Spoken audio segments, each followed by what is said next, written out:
नमस्कार विद्यार्थी मित्रांनो, आज आपण पवित्र पोर्टल विथ इंटरव्ह्यूसाठी लागणारे लेसन प्लॅन केमिस्ट्रीसाठीचं बघणार आहोत। तर बघा मित्रांनो, तुम्हाला मदत व्हावी यासाठीच मी हे व्हिडिओ बनवत असते किंवा लेसन प्लॅन बनवत असते। तुम्हाला जर हे लेसन प्लॅनचा फॉर्मॅट आवडत असेल तर नक्कीच तुम्ही हे रेफर करा, नाही आवडत असेल तर तुम्ही दुसरं पण रेफर करू शकता, पण माझ्याकडून तुम्हाला मदत व्हावी यासाठीच मी हे प्रयत्न करत असते। माझ्या यूट्यूब चॅनलवर सगळ्या सब्जेक्टचे लेसन प्लॅन अवेलेबल आहेत किंवा तुम्ही टेलिग्राम पण जॉईन करू शकता, तिथे मी सगळ्या लेसन प्लॅनची लिंक पण टाकलेली आहे। तर बघा मित्रांनो, सर्वप्रथम तुम्हाला आपलं नाव लिहायचं आहे, त्याच्यानंतर सब्जेक्ट, हा लेसन प्लॅन केमिस्ट्रीसाठी बनवला आहे तर केमिस्ट्री लिहा। क्लास 12th स्टँडर्डचा मी हा लेसन प्लॅन बनवलेला आहे, म्हणून 12th स्टँडर्ड, पण हा फॉर्मॅट तुम्ही 5वी पासून तर 12वी पर्यंत वापरू शकता। जसं की सायन्समध्ये केमिस्ट्रीचा थोडा पार्ट असतं, तर हा जो लेसन प्लॅन आहे हा फॉर्मॅट त्याच्यासाठी पण तुम्ही वापरू शकता। स्कूल नेम नेहमीच मी सांगते तुम्हाला की ज्या स्कूलला आपण इंटरव्ह्यू देण्यासाठी जात आहे, डेमो देण्यासाठी जात आहे, त्या स्कूलचं नाव इथं मेन्शन करा। पुन्हा सांगते, 100 पेजेसची ब्राऊन कलरची एक छोटीशी नोटबुक घ्यायची आहे, त्याला व्यवस्थित कव्हर करायचं आहे, लेबल करायचं आहे, नंतर हा लेसन प्लॅन बनवायचा आहे। हा रफ लेसन प्लॅन मी तुम्हाला दाखवत आहे, बरोबर आहे।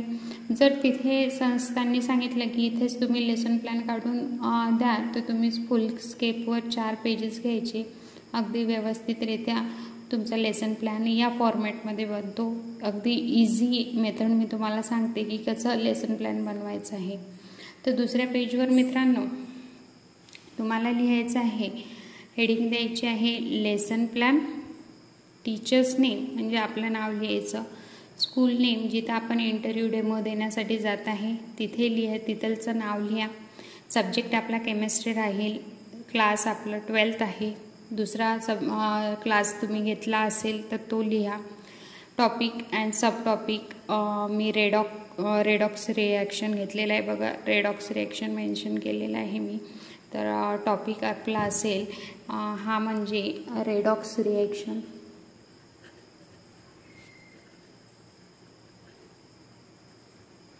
त्यानंतर मित्रांनो प्रिव्हियस नॉलेज हा कॉमन असतो, student know about the topic.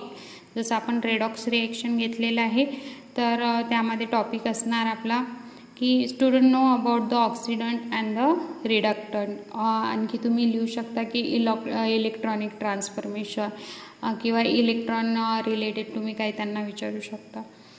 Value always असेल from whole to the part. Teaching method आपण एक्सप्लेनेशन यूज करत आहे अँड ऑब्झर्वेशन स्किल असेल, हे पण सेम असतो। इंट्रोडक्शनमध्ये आपल्याला क्वेश्चन विचारून प्रस्तावना करायची असते, तर teacher will ask question on the oxidant and reductant and the electron transportation. तर याबद्दल टीचरनी क्वेश्चन विचारायचे आणि स्टुडंटनी यावर उत्तर द्यायचे।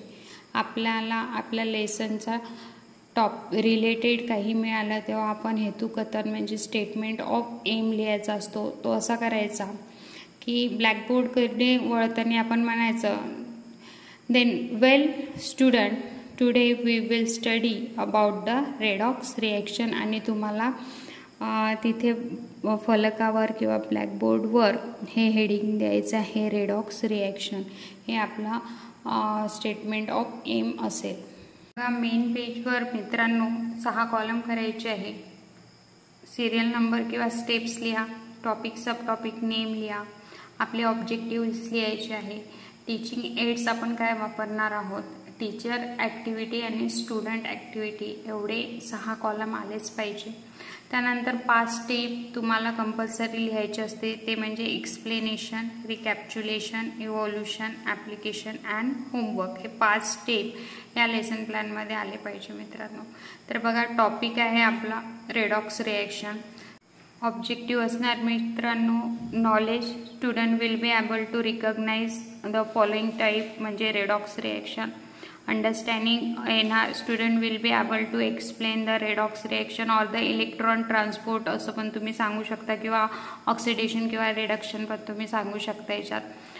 Use of knowledge, student will be able to understand the how the electron transfer असं पण तुम्ही लिहू शकता. Skill, student will be able to make the difference between redox reaction and the oxidant and the electron transport. Interest, student will be take interest in the topic.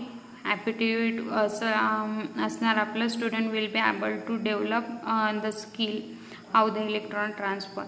आपले objective झाले मित्रांनो. Teaching एडमध्ये तुम्ही charts किंवा कोणतं तरी object नेऊ शकता ज्यामधून हाऊ द इलेक्ट्रॉन ट्रान्सफर, तुम्ही कसं इलेक्ट्रॉन ट्रान्सफर होते ते दाखवू शकता.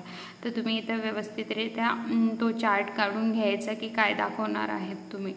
टीचर ॲक्टिव्हिटी असणार. Always teacher will be explain the topic oxidant, reductant, redox reaction in the term of the electron transfer and the oxidation number.